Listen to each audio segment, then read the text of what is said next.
Nonton Ina Health dari rumah aja.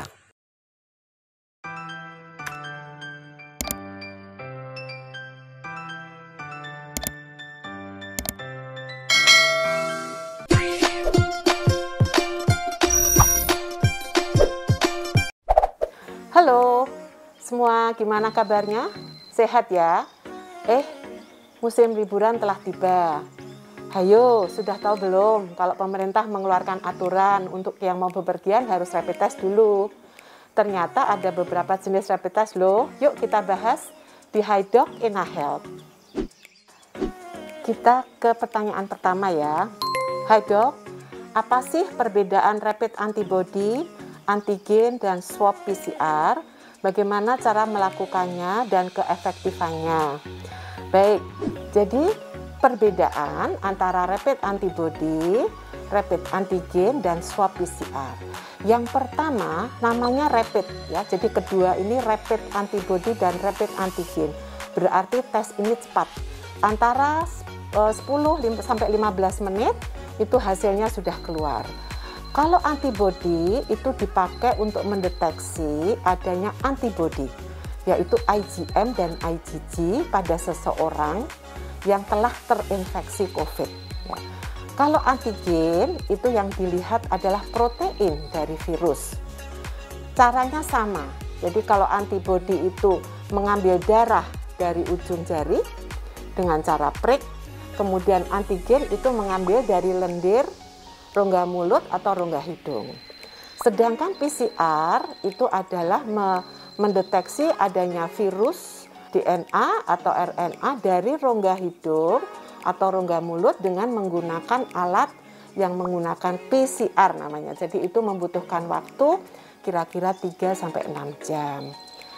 Kalau akurasi dan efektivitasnya tentu kalau untuk diagnostik itu adalah paling sensitif adalah dengan PCR. Antigen pun juga sangat sensitif, asalkan tentunya cara pengambilan dan tempat pengambilannya itu tepat ya.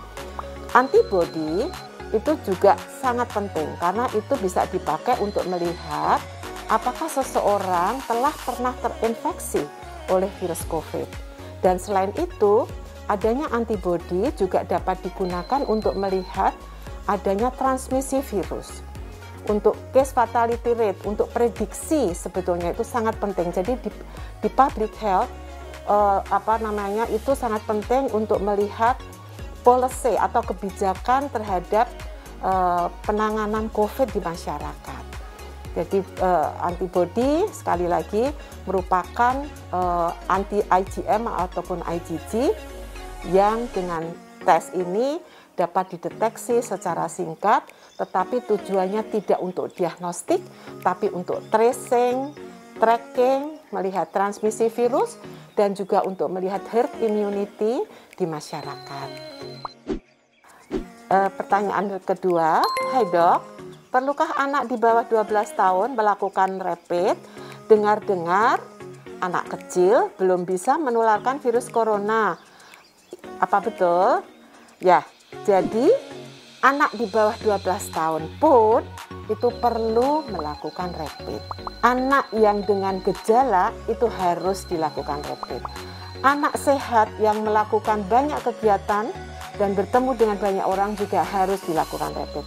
Atau anak yang sudah terekspos atau sudah pernah ketemu dengan orang yang terinfeksi COVID itu harus juga diperiksa rapid, begitu ya.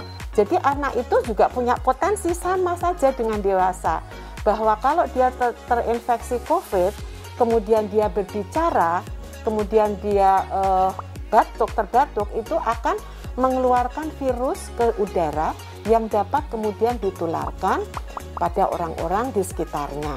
Jadi kita tidak membedakan bahwa anak di bawah 12 tahun atau mungkin sistem imunnya kurang baik, itu tidak ada perbedaan. Jadi anak di bawah 12 tahun pun perlu dilakukan rapid test. Ya, kita ke pertanyaan ketiga. Hai dok, apa rapid hanya untuk orang sehat?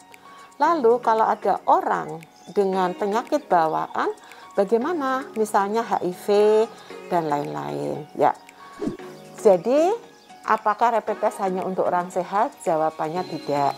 Orang sehat maupun orang sakit itu juga harus tetap di rapid. Kemudian kalau dia positif, rapidnya harus dikonfirmasi dengan PCR. Itu syaratnya. Jadi itu sudah ada suatu algoritma yang harus diikuti. Kalau itu orang sehat, positif, kemudian harus diulangi, dikonfirmasi dengan PCR. Kalau dia itu kemudian antibodinya positif, PCR-nya negatif, juga harus dikonfirmasi sampai 2 kali sampai betul-betul negatif. Nah, kalau orang itu dengan penyakit bawaan, tetapi dia itu juga terekspos dengan orang dengan COVID positif, itu harus dilakukan pemeriksaan rapid. Kemudian sama, kalau dia itu negatif, dua-duanya diulang dengan PCR tetap negatif, ya sudah negatif. Tetapi kalau dia positif, harus direkonfirmasi dengan PCR.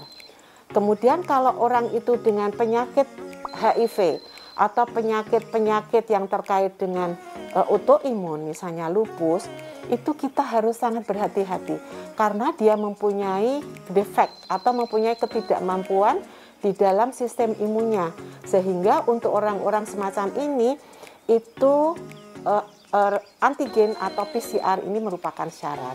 Jadi kalau antibodi mungkin walaupun dia sudah terekspos lama, tetapi harus syaratnya lebih baik menggunakan PCR dan antigen.